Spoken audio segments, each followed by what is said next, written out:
दोस्तों, मैं रितेश कुमार उपाध्याय मेरे YouTube channel Ritesh LIC advisor को देखने वाले आप सभी लोगों का हार्दिक स्वागत और अभिनंदन करता हूं। दोस्तों, यदि आप विकास अधिकारी हैं, यदि आप CLIA हैं, आप चाहते हैं कि आपके अभिकर्ताओं की टीम बेहतर परफॉर्मेंस करे, आप चाहते हैं कि आपकी टीम आपके ब्रांच में, आपके डिवीजन में, आपके जोन में पहचानी जाए, तो मुझे लगता है कि इस वीडियो में जो दिया गया प्रेजेंटेशन है आपके लिए काफी उपयोगी सिद्ध हो सकता है। अपनी पिछली वीडियो में मैंने बात किया हुआ था मोटिवेशन के ऊपर। यह जो दूसरा गुण है, आज इस प्रेजेंटेशन में इस गुण के विषय में बात करते हैं कि यदि यह गुण आपके पास होता है तो यह आपको आपकी सफलता दिलाने में बहुत उपयोगी सिद्ध होगा। लेकिन अपने इस प्रेजेंटेशन को शुरू करूं उससे पहले एक छोटी सी स्टोरी, एक छोटी सी कहानी आपके साथ डिस्कस करना चाहता हूं। बहुत पुराने समय में एक राज्य हुआ करता था। वहां का राजा और उसकी प्रजा काफी खुशहाल थी। काफी लंबे समय के बाद उस राज्य में अकाल की स्थिति हो गई, सूखा हो गया, बारिश नहीं हो रही थी और लोगों के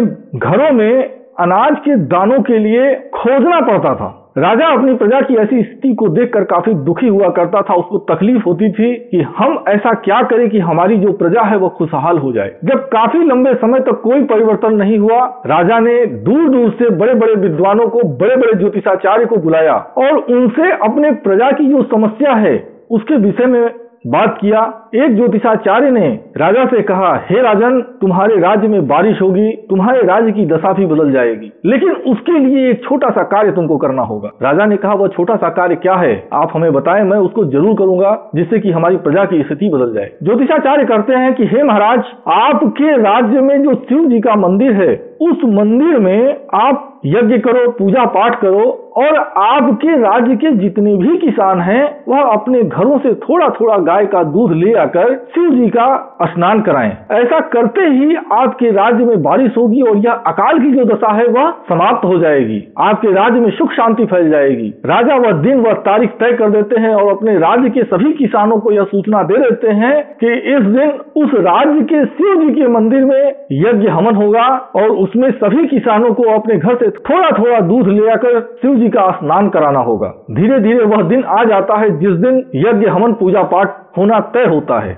एक किसान सोचता है कि चलो, इतने सारे लोग दूर से शिव जी का स्नान कराएंगे, यदि मैं जल से स्नान करा दूंगा तो किसी को क्या पता चलेगा। नतीजा यह होता है कि शिव जी का स्नान सिर्फ जल से होता है। कारण सिर्फ यह कि हर व्यक्ति सिर्फ यही सोचता है कि यदि मैं शिव जी का स्नान जल से करा दूंगा तो किसी को क्या पता चलेगा। मेरे प्यारे दोस्त, जरा सा आप अपनी टीम की ओर देखिए। आपके टीम का हर मेंबर, आपके टीम का हर अभिकर्ता क्या सोचता है। आप अपनी टीम को ब्रांच की नंबर 1 टीम बनाना चाहते हैं, आप अपनी टीम को डिवीजन में, जोन में एक पहचान दिलाना चाहते हैं, लेकिन क्या आपकी टीम का हर अभिकर्ता और उसकी चाह यह है? और यदि आपके टीम के हर अभिकर्ता की यह चाह नहीं है तो फिर क्या आपको लगता है कि आपकी यह जो सोच है यह सफलता का मूर्त रूप ले सकती है? मेरे प्यारे दोस्त, दुनिया में 2 तरह के लोग आपको दिखने को मिलेंगे। पहले तरह के जो लोग होते हैं वह परिवर्तन का इंतजार करते हैं। वह सोचते हैं कि कुछ परिवर्तन होगा, कुछ चमत्कार होगा और हमारी परिस्थितियां बदल जाएंगी। मुझको कोई ऐसा अभिकर्ता मिल जाएगा,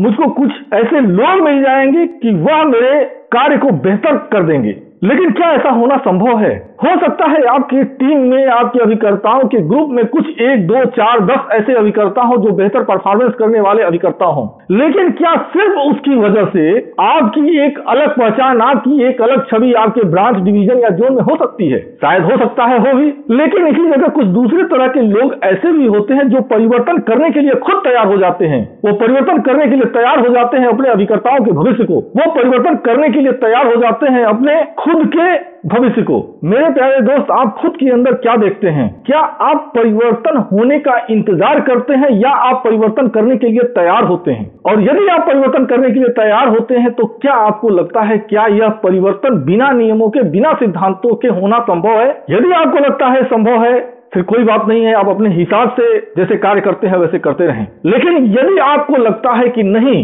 बिना नियमों के, बिना सिद्धांतों के परिवर्तन संभव नहीं है, तो फिर आपको अपने टीम के लिए नियम लागू करने ही पड़ेंगे। आप दुनिया की किसी भी टीम को उठाकर देख लीजिए, कोई भी टीम बिना नियम के, बिना सिद्धांतों के चलकर सफल नहीं होती है। लेकिन मेरे प्यारे दोस्त, एक चीज आपसे जानना चाहूंगा, यदि आपने अपनी टीम के लिए कोई नियम बनाया तो उस नियम को पालन करने वाला प्रथम व्यक्ति कौन होगा?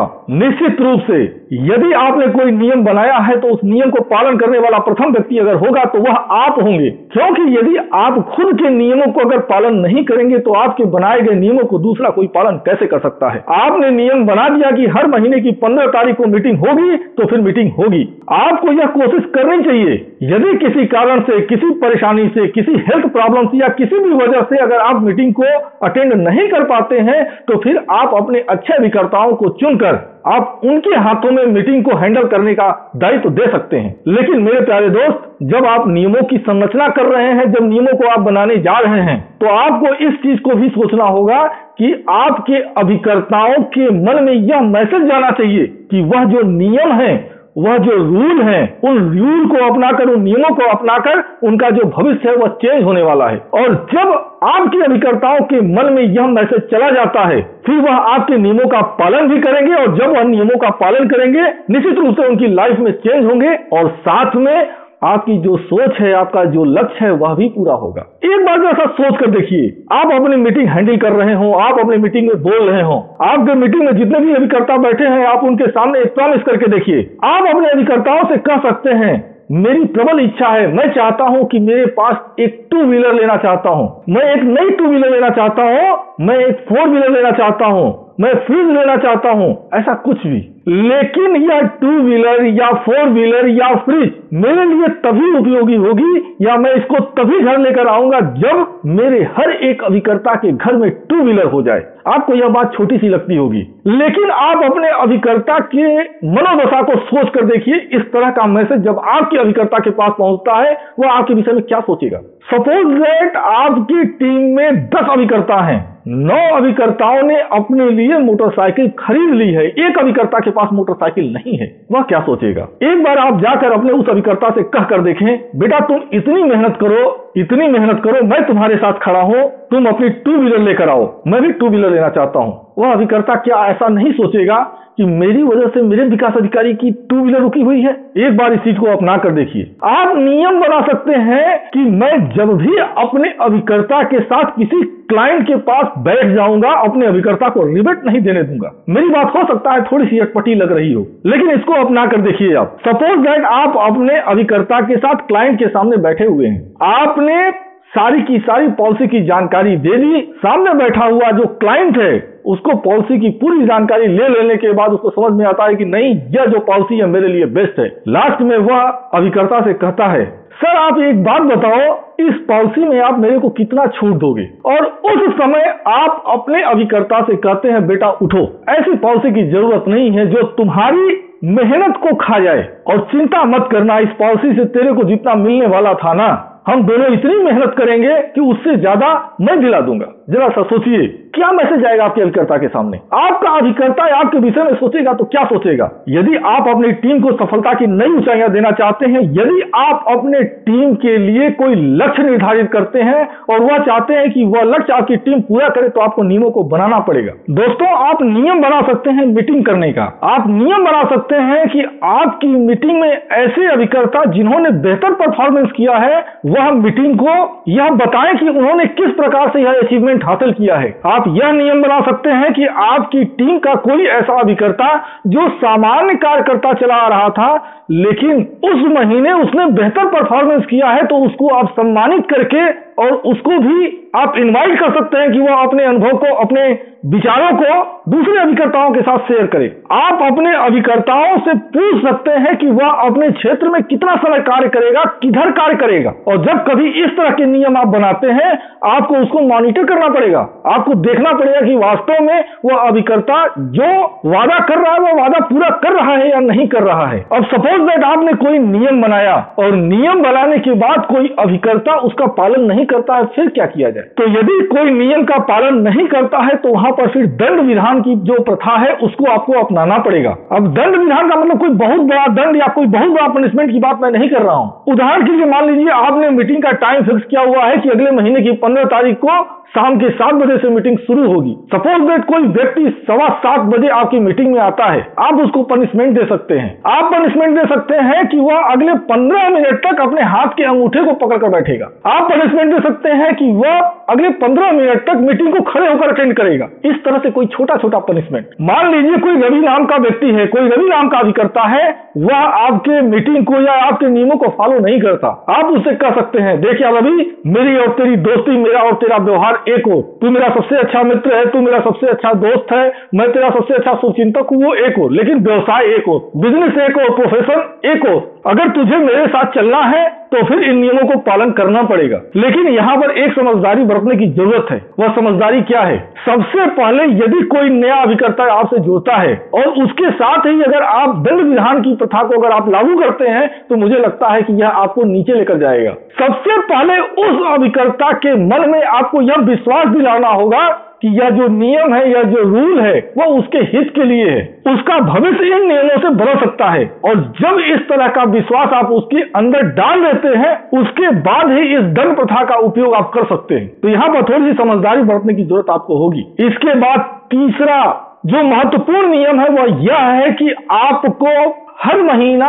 अपने सभी अभिकर्ताओं के लिए एक लक्ष्य तय करना होगा। आप अपने अभिकर्ताओं से पूछ सकते हैं कि अगले एक हफ्ते में आप कितना काम करोगे, अगले 15 दिन में आप कितनी पॉलिसी करोगे। यदि आप अपनी टीम को सफलता की नई ऊंचाइयां देना चाहते हैं तो एक और नियम बनाना आपके लिए बहुत जरूरी है। आज की डेट में लगभग सभी अभिकर्ता व्हाट्सएप का उपयोग करते हैं और व्हाट्सएप एक ऐसी चीज है, आप विश्वास नहीं कर सकते कि आप सिर्फ इसके माध्यम से अपने वर्ग को कितना ज्यादा बेहतर कर सकते हैं। एक छोटी सी जानकारी व्हाट्सएप के थ्रू मैं आपके साथ शेयर करना चाहता हूं। हर अभिकर्ता के साथ आप 24 आवर नहीं रह सकते, लेकिन यदि मैं कहूं तो इस व्हाट्सएप के जरिए आप अपने हर अभिकर्ता के साथ 24 आवर रह सकते हैं। अब आपके मन में प्रश्न उठ रहा होगा कैसे? तो मेरे प्यारे दोस्त, एक चीज मैं आपके साथ कहना चाहता हूं। मान लीजिए आपका अभिकर्ता जिसने यह टारगेट लिया हुआ है कि अगले 7 दिनों में वह 15 पॉलिसी करेगा। अब आपने उसके टारगेट को आपने अपने पास नोट करके रखा हुआ है।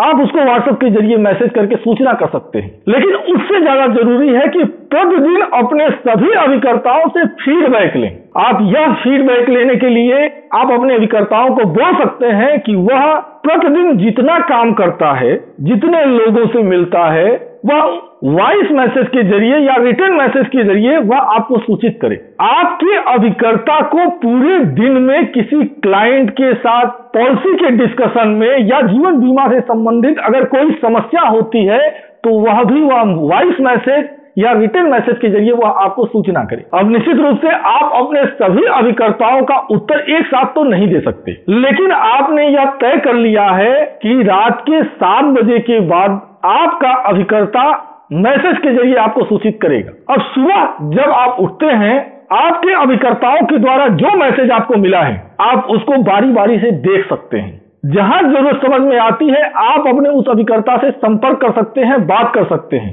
अब जैसे मान लीजिए किसी अभिकर्ता के सामने कोई समस्या है, आप उसका समाधान कर सकते हैं। और मेरे प्यारे दोस्त, एक चीज मैं आपसे और कहना चाहता हूं। जैसे मान लीजिए आपके अभिकर्ता के सामने कोई ऐसी समस्या आ गई जिसका सलूशन नहीं है या आपको समझ में नहीं आ रहा है कि उसका सलूशन कैसे हो, तो आज तमाम ऐसी व्यवस्थाएं उपलब्ध हैं जो आपकी इसमें सहायता कर सकती हैं। और इसमें महत्वपूर्ण भूमिका निभाने वाला मैं तो समझता हूं कि YouTube है। YouTube पर आज की डेट में तमाम चैनलों की भरमार पड़ी हुई है जो LIC और उसकी समस्याओं से संबंधित तमाम तरह की जानकारी फ्री ऑफ कास्ट आपके लिए अवेलेबल कराता है। यदि आपको लगता है कि मैं आपकी कोई मदद कर सकता हूं तो आप मुझे कमेंट करके आप मुझे संपर्क कर सकते हैं। मेरे प्यारे दोस्तों, मैंने ध्यान नहीं दिया, वीडियो काफी लंबी होती जा रही है। अब इसी जगह मैं अपनी इस वीडियो को समाप्त करना चाहता हूं। शेष जानकारी अपनी नई वीडियो में लेकर उपस्थित होऊंगा और मैं यह उम्मीद करता हूं कि इस वीडियो में जो दी गई जानकारी है, इस प्रेजेंटेशन में जो दी गई जानकारी है, वह आपको एक रोड मैप देने का कार्य करेगी,